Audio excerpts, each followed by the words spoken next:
Alright, my peoples, we're going to do a slightly different DT880 detachable cable mod this time. We did a mini XLR on the last one, 4-pin mini XLR balanced. This time we're going to go kind of more audiophile and a bit trickier in some ways. We're going to do dual entry, so we're going to stick a 3.5mm socket in either side. Which will give you a detachable cable and also allow you to go balanced, but also it'll be interesting sticking 3.5s in because we normally do mini XLRs, and for DIYers a 3.5 is easier. So I'm gonna show you the basics of how that would do it, but obviously we're doing something a bit different. So we'll start off by warming up the soldering iron, and then we're gonna dismantle these. Alright, okay, anyway, enough preamble. Let's do this thing. Alright, so let's remove the ear cups. So that's those two removed. And as is good practice, I'm going to put the ends back on. And pop the screw in the hole. I don't know if you can hear, but there's a storm outside, so you might hear some weird whistly sounds. We're up in my top floor workshop in an old townhouse in Cheltenham, so it's a bit windy up here. Alright. Yeah. So yeah, when we do this, I'll show you how the head pad goes on, because it's a bit different from the 770 and the 990, which have got a headband with poppers, which makes more sense from a professional point of view. You know, if you're in the studio and you've got to replace the head padding, you don't want to be having to pull it apart like this. Just undo the poppers. This is more for kind of home use. So it's a bit like one of those Ziploc bags. You've got two little bits that hook over each other, and you can remove the padding off the head pad there. And the only reason I'm taking this off is because we're modding these so that they don't need a headband cable. So I have to pull this apart to get the cable out. But normally for a detachable cable mod, you can leave all that intact. Okay, so now I have my small pile of parts over here. Right, soldering iron's up to temperature, so we'll quickly whip these apart. I'm going to pop the pads off, get the driver out, just popping something blunt under there to open it up. Remove the retaining ring, remove the dust cap, here's the driver, pop that out, and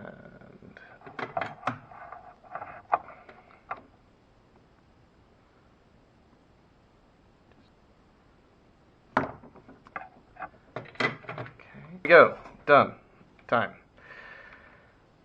Remove the cable, unclip the clippy clip, remove the cable, we won't be needing that no more, so I'll pop that back in the box. Okay, now I'm going to release the headband cable. This is, as you can see, it's got a little brass crush, what's it there. Actually, while the soldering iron's still hot, I will do the other side as well. So I can turn the soldering iron off and let it. There we go. So I don't know if you can see on this, but these are the 600 ohm drivers in this one. It's supposed to be nice. When these first came out, people called them a mini T1. The sound quality is supposed to be really, really good. Open up this brass connection. Just going to turn the soldering iron off. There we go. Right, so then we can remove this, and we'll remove the little rubber grommet. When we come to put these back together, what I'm going to do is I'm going to pop a little bit of, let's get it under the light, pop a little bit of glue, hot glue, over the hole there to seal that up, so it doesn't act as an additional kind of base port, doesn't change the tuning of the ear cap at all. Okay, so we have two challenges. One, this ear cap, the right ear cap, she has no hole. But if you look inside, you can see the moulding marks where the hole would have been.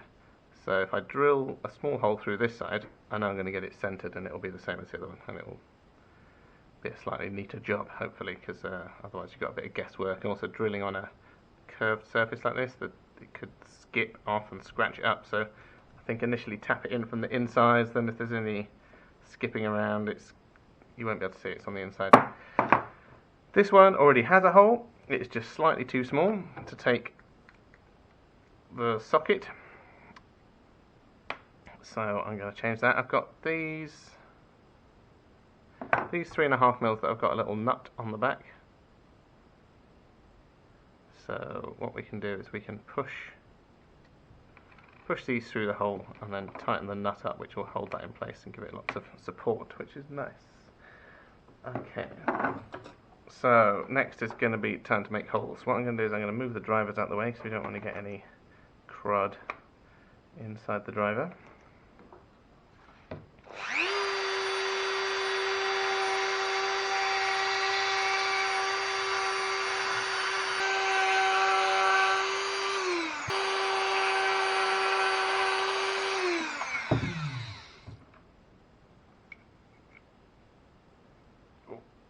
It's tight like a tiger.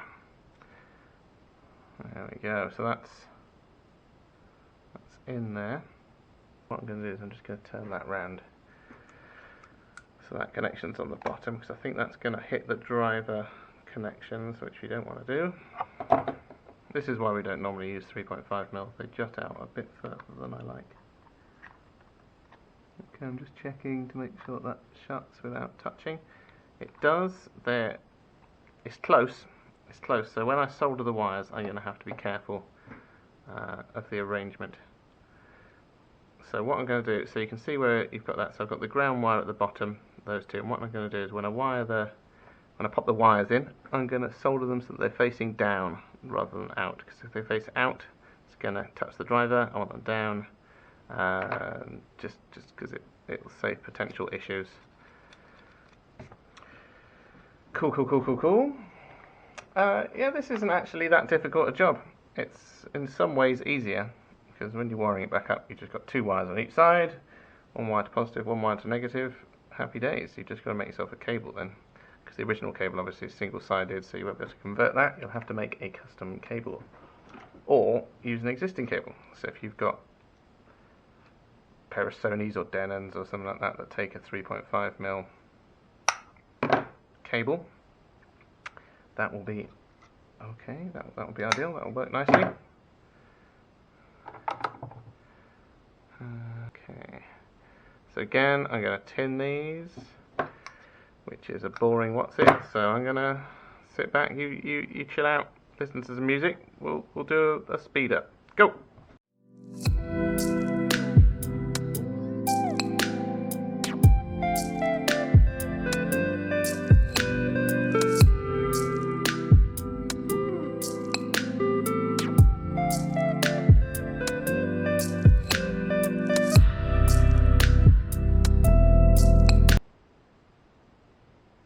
Right, so we've got the ends tinned. I'm just going to test which connection is which. So I want the tip to be positive. Come on. There we go. Tip to be positive, the sleeve to be negative, but I'm not sure which is the sleeve and which is the ring on there. So we're just going to pop a probe against the tip and pop probes against these. That one goes beep. So I want to solder a wire to this one and that one. Oh, I assume. But you know what assuming does? Makes an ass out of you and me. So we'll just double check. Ahaha! My assumption was correct. Okay. Let's do it. Now then, on a side note, just because, you know, it's early morning here. As I said, I started this video about 6 in the morning. And we're in a very, very old building. It's a lovely, lovely old building with lovely high ceilings, but it's, you know, it's probably 150 years old. Now then, I'm a man of science, and I do not believe in ghosts, which is fair enough. And yeah, I have quite a strong belief that they don't exist. Unfortunately, the ghost that haunts my office does not share my beliefs, doesn't respect my beliefs. Doesn't matter how much I don't believe in it, still the doors keep opening by themselves and weird noises happen in the building when no one else is here. You know, I know, it's old, there's a storm outside, the building's going to creak. It doesn't matter how much I tell myself, yeah, it's all cool, but it's still a little bit creepy when I'm walking through the empty corridors and it's all dark and suddenly there's a weird bang and you go, whoa! So yeah. So yes, ghosts that don't respect your beliefs, they're the worst. It's not very woke, is it? You know, these days we respect people's beliefs, but in the olden days when these ghosts were made, obviously less enlightened times, and they just doesn't matter how much you don't believe in them, they'll never learn, they'll never stop existing. Yeah, it's really weird. Like several of the other people that have worked here, like you do it. Is this building haunted? There's some weird stuff goes on here, like weird noises for no apparent reason. And doors randomly opening and closing. Like, right, let's do it.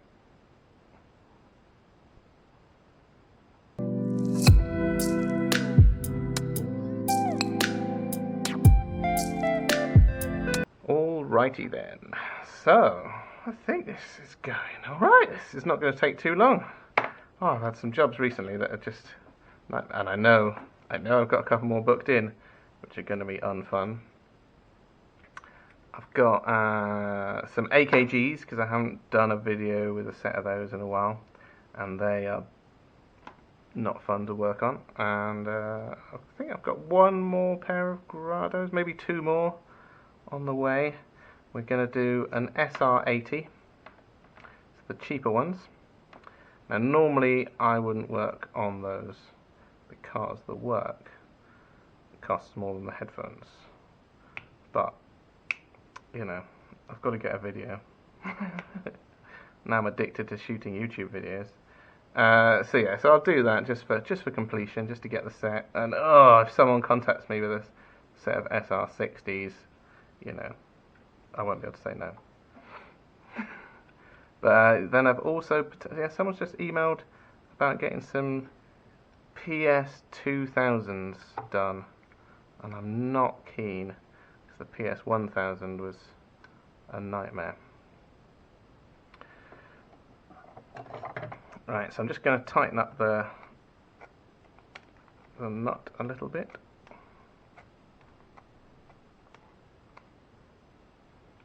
Nice. Oh, yeah, I'm just going to align that so it doesn't interfere with the driver. So, as you can probably see here, there's a ridge around the inside of the ear cup, and that's what the driver rests on. So, when you're doing this kind of thing, you need to make sure there's nothing above that level. So I've just turned the nut so the flat side is in line with that.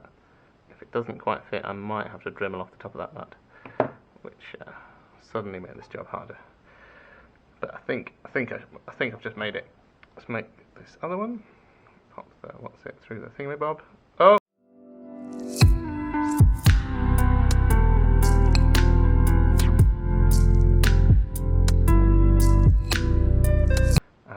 Some people prefer a dual-sided entry, you know, from the look, and technically, I think there are probably an advantage or two. So you've got the same length wire going to each ear. So normally with a single-sided, you've got an additional length of wire going to the right ear. So that's more capacitance, more impedance. You know, it's only tiny, weeny amounts, but it's not perfectly balanced.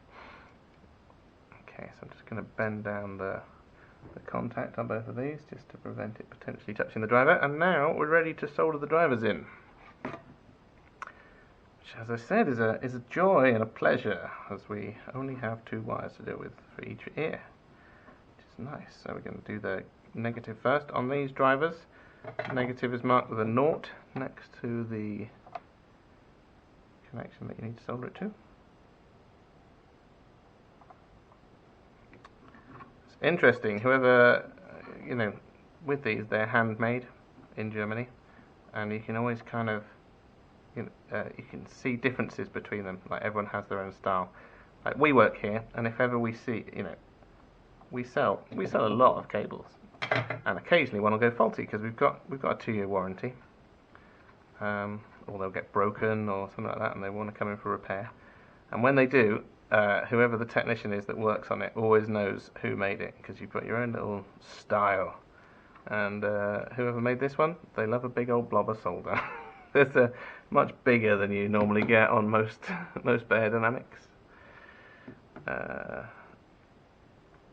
The bigger the blob, the better the job.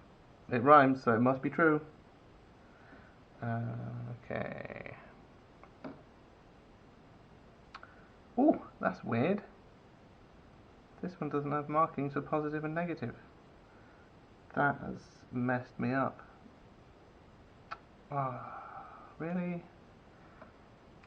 That is really weird. I've not come across that before, because normally if they don't have it written on here, they'll have a little pen mark. So as I didn't note it before, because I was just going to read the mark. Oh no, it's just printed off center, so I can just about make out a little bit of a 1 there. That's alright. Otherwise, I'm just going to have to guess and test. If you get one wide the wrong way around, it'll sound weird. So after we do every pair, we run a few tests on them. One of them being a phase test, just to make sure that they're in phase. Ooh, hot. Okay, negative and positive. So I've not come across that before, but yeah, it looks like the little label was printed incorrectly. There we go. That's that on. That's that on nicely. Okay. So that's that.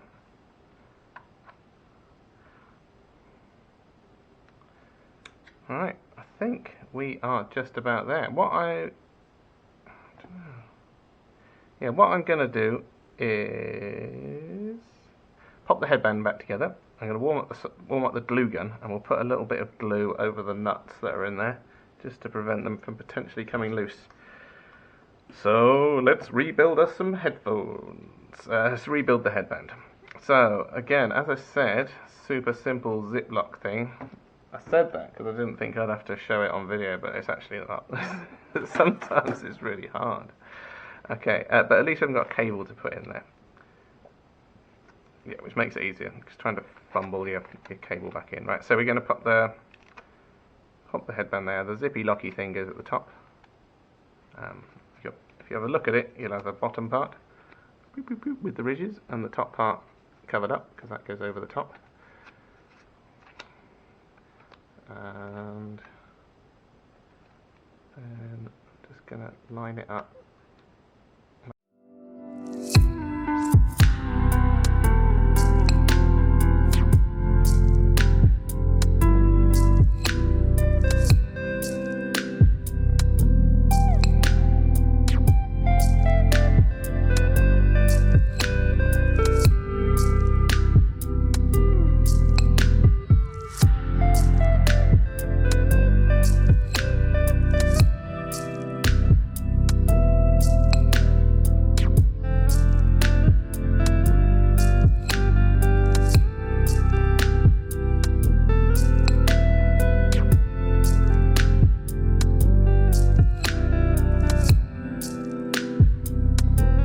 I'm an idiot. I've been running on autopilot here. But anyway, so yeah, I forgot to put the glue in the holes. But so there we go. So this is a detachable cable modded DT880 with dual sockets. And if you were going to do this yourself, just single-sided, again the process would be the same. You just jam it through and wire it as you would with a normal cable. It's easier to wire with dual-sided, because you've only got 2 wires for each. It's a bit more complicated when you've only got, because you've got 4 wires internally, 3 connections there. It confuses some people, but you know, if you get confused by that, you shouldn't be doing this kind of job. There you go. So if you've got any questions, stick them in the doodly-doodly-doo. I'm not going to make you stick around while I pull these apart again and stick glue in the holes. But yeah, hope you enjoyed it. Like, subscribe, you know, I don't know. Do a thing. Do a thing. Do it. That's an order.